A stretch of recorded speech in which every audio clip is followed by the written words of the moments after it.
$500 million for this? I've seen livers, I've seen stomachs, I've seen plenty of neural tissue. We usually, you can see the whole brain usually come out. All right, if you think it is tough listening to that, just be grateful I didn't show you that. The part on these now infamous tapes showing Planned Parenthood workers sifting through disposed fetus organs and tissue parts in a pie dish as if a takeout order from a Chinese restaurant, but reduced now to bargaining chits on a table open to the highest bidder. Let's just say taxing. And for those pro-life and pro-choice alike, many wondering how this group gets $500 million every year of their taxes.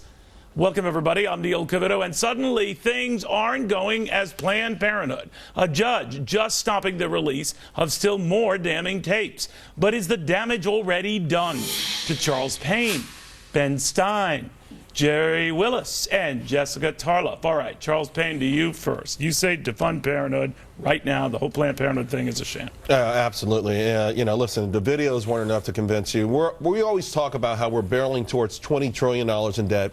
The idea that taxpayers are paying for a very wealthy organization that gets donations from the largest corporations, the wealthiest people, let them go on their own, let them do this kind of thing on their own. It's not whether you're for or against abortion. In this particular case, I think it's appalling, but certainly the fact that any taxpayer money goes to it is a shame. It's a sin. It's too early to tell whether this criminal stuff is going on here, Jerry, but I've talked to pro-lifers and pro-choicers alike who say, whoa.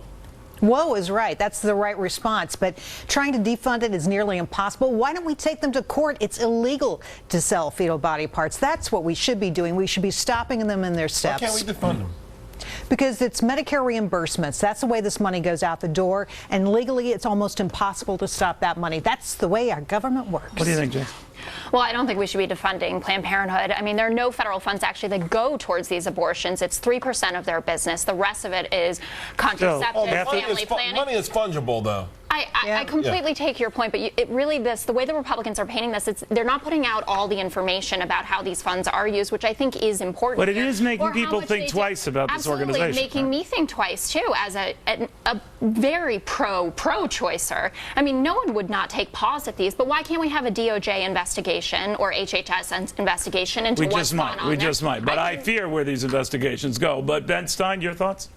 Well, the very, very large bulk of the religious population of America thinks that abortion is murder. The idea of taking their tax money and using it to fund Planned Parenthood and giving it to them, yes, in their budget, abortion is a small amount, but they take the money that they get from the U.S. taxpayer and they use it to pay for other things that they'll have more of the money given to them by the Hollywood beautiful people and use that for abortion. So, as Charles said, the money is fungible. Essentially, the U.S. taxpayer who hates abortion, who considers abortion murder, is paying for abortion.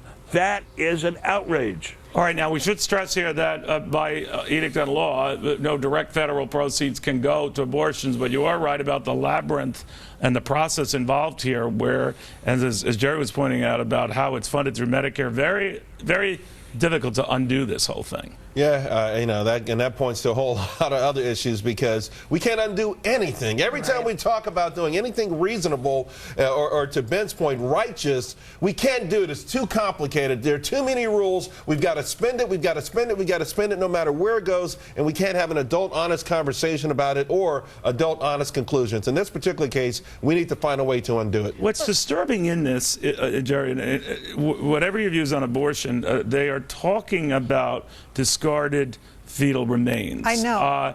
In a way like they are chits on the table, negotiate to the highest bidder for research or what have you, that it could be a side money-making arm of what Planned Parenthood does.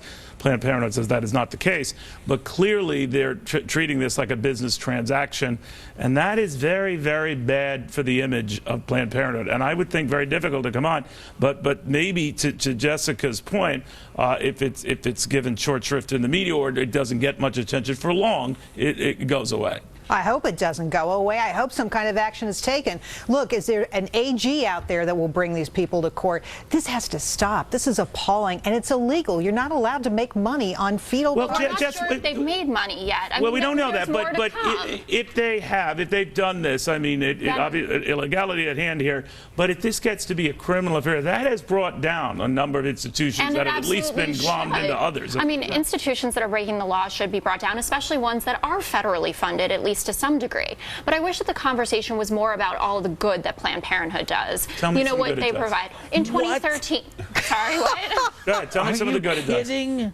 No, I'm not kidding, Go ahead. Ben. Tell me some good. In 2013, they saw 2.7 million patients. 80% of those people were there to get contraceptives, and 75% of those were low-income people living at or below the poverty Do you need line. Planned Parenthood to do that? No, but you don't necessarily do. There are other places that you can The go, but pill they is are free. in the right communities. They're in the right locations for these things. They are serving communities that have long been neglected. And I just feel, I mean, Joni Ernst says this isn't about an attack on women's health, but I truly believe that it is, because you're not talking about the fact that those funds Oh are my not going God. towards. Yes, Ben. Oh my God. But if I you have a saw those videos, and I saw these, unfortunately, because I saw these, I mean, you're not talking about an attack on far bigger issues. Absolutely, but we need to separate. I mean, the defunding track here is separate from those videos, which are abhorrent and they're terrible, and we know that they've been edited. Anyone who has anything to do with those videos, my view is very strong here, maybe sound kooky to you, they don't get a penny. They don't get a penny. If this is part and parcel of what they do, a small part for anything, it has destroyed their credibility and the work of the organization. But I hear what you're saying, though. Ben Stein, what do you think? I think, as I said, for a large number of us, abortion is murder. The idea that the taxpayer, directly or indirectly, is subsidizing mass murder close to, not exactly, but close to 1 million innocent lives a year is absolutely unbelievable. It's a Holocaust paid for in large part by the taxpayers. It's unbelievable. That's so dangerous to say. I mean, well, I don't even, and as tempting as it is, and we all have strong views on this subject, I'll avoid the abortion debate as much as step back and just see the callousness of this debate. We paid a lot more attention to the killing of a lion this past week than we have to anything that came up on this particular case. In fact, the disproportionate coverage was blamed on, well, Fox is just rigging these tapes. So what we did is they said, all right, you're butting a bunch of tapes together. So on my show, on others, we just said, here's one tape. Here's one conversation. Here's another. Nothing's being butted together. I made sure nothing is being edited. You decide about this. The cavalier attitude, the notion that someone would buy a Lamborghini by selling aborted parts or parts before they were actually crushed in the brains, and the way they talked about this is so heartbreaking. And I got to be honest with you, Jessica, some of the stuff you're talking about, helping the poor communities, I think those are all things that actually enable or even encourage the wrong kind of attitudes in poor communities. Hey, 16-year-old girl, go out and have unprotected sex and then come down to the clinic. Those are the kind of, those are all part and parcel of the reason. I know, but everything that they do to me actually, I just think that this is an organization from its very inception that believed, that did not have a certain belief in certain people in this society, that looked at them as lower and figured out, you know what, we can help them by aborting their children or other things. I just think it's a flawed organization from day one. People need to look into the history of it. And I know your view that at this stage, a lot of these fetuses you do not represent at the point where they're not in your reckoning life. No, but does it disturb you on a certain level when you hear this woman 100%. say, oh, this is a crunchy one, this is an intact one, this is a good solid brain you can use, what about this the is Lamborghini? a whole liver. Absolutely. On that level, don't you think it hurts what you're talking about here, that there's an insensitivity and a callousness to the whole process here that demeans life, or when you define life, or when you define humans, or when you define simple decency? Absolutely, and I opened by saying that this is disturbing to you no matter where you fall on the political spectrum, whether you're pro-choice or you're pro-life. That's why I wanted an investigation into it, and I think Cecile Richards was not actually tough enough about the tone of these videos and maybe what's going on inside the halls of Planned Parenthood. But that doesn't, as Charles was saying, undo what I still believe to be a tremendous amount of good for the country. And I take your point and I respect it wholeheartedly. But I still believe that Planned Parenthood offers a very valuable service to this country. I think too, whether you like it or not, Planned Parenthood survives. It goes through this. The president, through Josh Earnest, was saying it's much ado about nothing.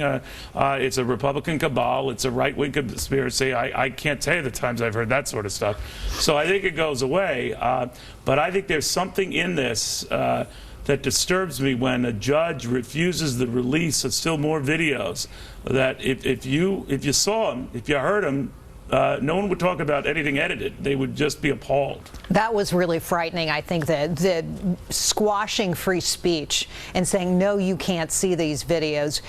Listen, they were disturbing. I've seen them. It's appalling. People need to look. And when they do look, They're revulsed. All right. Well, it goes on and on and on. And next week, the battle to see those tapes released from a judge who shut them down at the request of Planned Parenthood.